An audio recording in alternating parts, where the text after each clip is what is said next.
இன்றைக்கு தமிழகத்துல ஒரு காஞ்சிபுரத்துக்கு பக்கத்துல ஒரு இருமல் மருந்து தயாரிக்கின்ற கம்பெனி, அது இந்த தமிழ்நாடு அரசுக்கு தெரியல.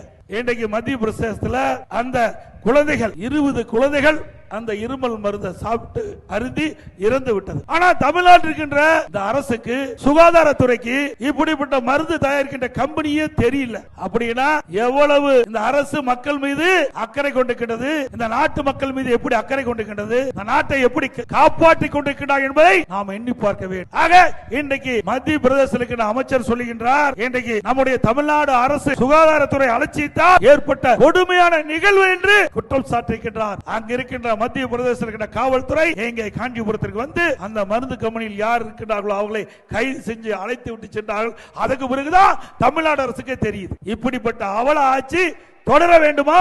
அடாத மழை பெய்தாலும் விடாமல் இங்கே இருந்து மழையை பொருட்படுத்தாமல் மழையை நனைந்து இந்த எழுச்சி பயண பொதுக்கூட்டத்திலே கலந்து கொண்டுள்ள அத்தனை மக்களுக்கும் என்னுடைய மனமார்ந்த நன்றியை தங்களுடைய பாதம் தொட்டு வணங்கி சமர்ப்பிக்கிறேன்.